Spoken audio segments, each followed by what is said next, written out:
member, you may give your submissions now. Mr. Speaker, thank you for the opportunity to make some comments on the statement before this House. It's unfortunate that the Deputy Minister for Finance has just left the chamber. We are debating the budget of the executive. The Minister for Finance is not here. His deputy was here. Right after his submissions, he's Nicodemously sneaked out of the chamber. We would have wished that he would be here to get feedback. And here is why. You know, sometimes when you are in government, you suffer from a certain disease. Any feedback that is given you, you think your job is just to defend. I was Information Minister. You think your job is just to defend and explain. Sometimes if you listen, you will get free advice that can help you to improve what you are doing. So it will be good that you bring him back into the chamber so that he can listen to the feedback that we are giving to him. He, for example, says that his justification for raising this 49 billion, this phantom 49 billion, is that in 2017 we mentioned arrears of 7 billion. What he forgets is that when we mentioned 7 billion, we did not proceed to adjust the fiscals with that 7 billion. We did not proceed to adjust the national accounts with that 7 billion and change the primary balance. We proceeded to say it will be audited, and thankfully, a good chunk of those claims were thrown away. What he has done differently, what he and his boss have done differently, is that they have proceeded to adjust the national accounts and adjust the primary balance for numbers that they themselves claim they have not audited. I'm happy he's coming back into the chamber. So the difference is that you have proceeded to adjust the national accounts with figures that you are confessing you have not audited. Who does that? And that is why we are telling you to hasten slowly. Mr. Speaker, he says they have indexed leap to inflation. He goes on to say that they have provided dedicated funding for free SHS. Honorable Deputy Minister, you did not index leap to inflation. The MPP government that just did indexed leap to inflation. You did not do it. You did not do it.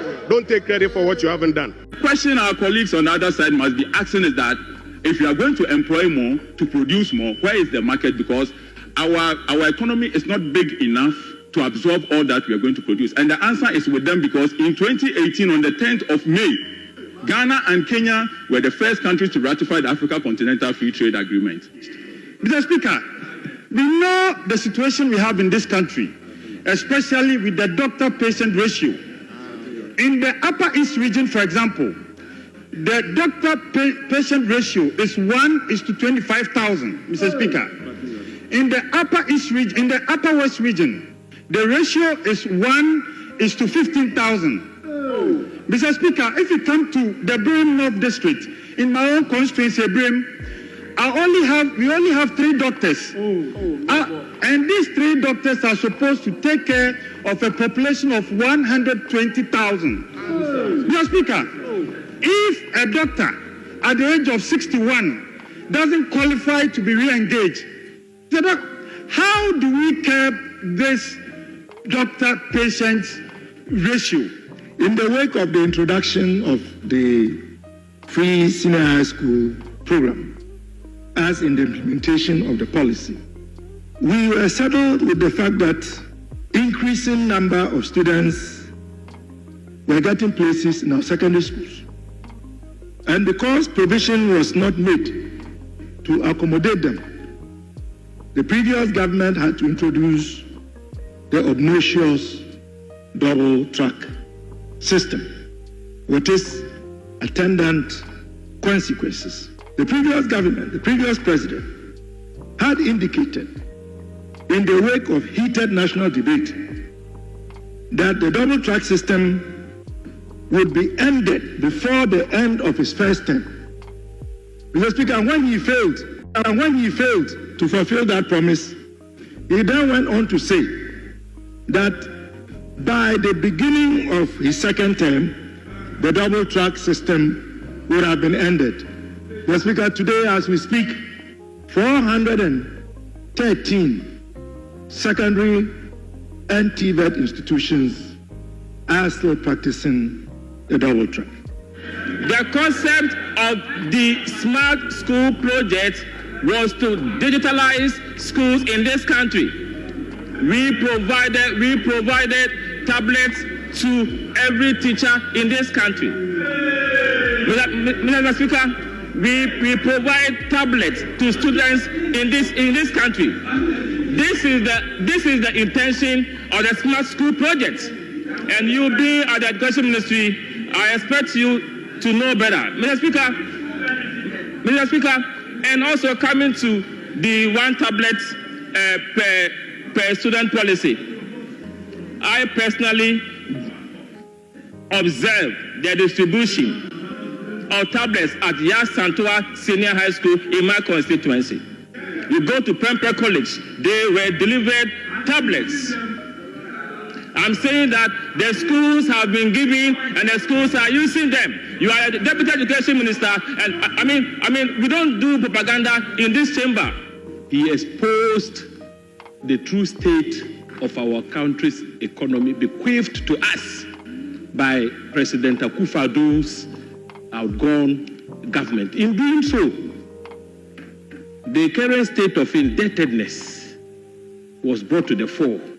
I am very interested in the state of affairs at the Ministry of Defense. And the other day, the Honorable Minister came to this house and took his turn to debate and actually alerted all of us to the fact that the Nana Akufo-Addo government, Bawumia government, bequeathed a colossal debt of 3.7 billion Ghana cedis. Mr. Speaker, I want the minority leader to bring to the House the statement that I've made to the effect that it's unruly to the leader from his side. Having said that, Mr. Speaker, you have rule from Order 64, which says that the bell should be rung, and you called the clerk to ring the bell, and that is in order according to our order. And so, why would any member, having heard you clearly stated that the bell should be rung, who rise again to that effect that we have 7 minutes to the time of your ruling? What does that mean? So I stood up to show to him, to tell him that because he wasn't at home, they were not at the orientation program, and when the speaker is speaking and giving ruling, you also stand. These are some of the things that we need to learn as new members of the House. You can be in leadership, but if you don't know it, you don't know it, and you must learn.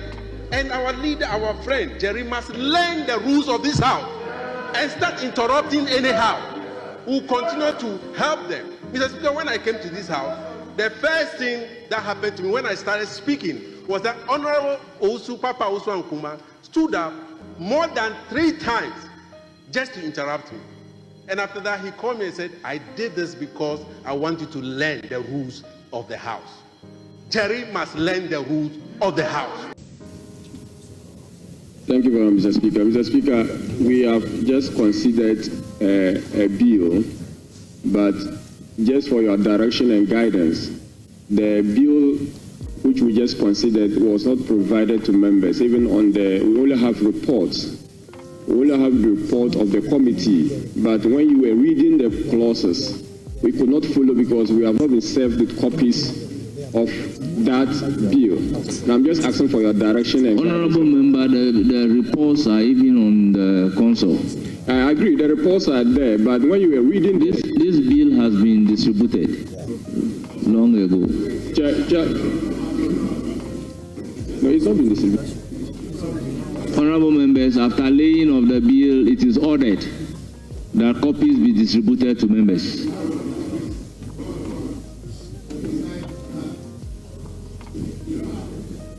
Honorable members, we should be interested. Anytime at all a bill or a report is laid, there will be an order that copies be distributed to members.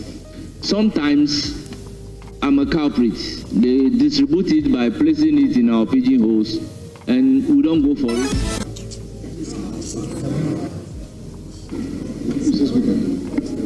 Yes. Speaker, so let's move on to item number 50.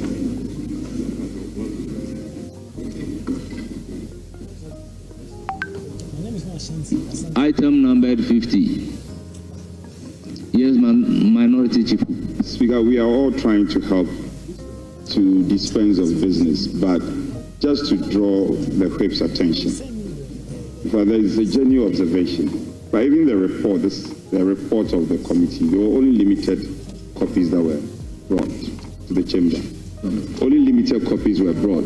So when I inquired, we were told they've been uploaded on the system. Speaker, we know we have not fully moved on to the usage of the electronic system. So the provision of hard copies come to complement this effort. So I want to plead. It is out of a genuine observation.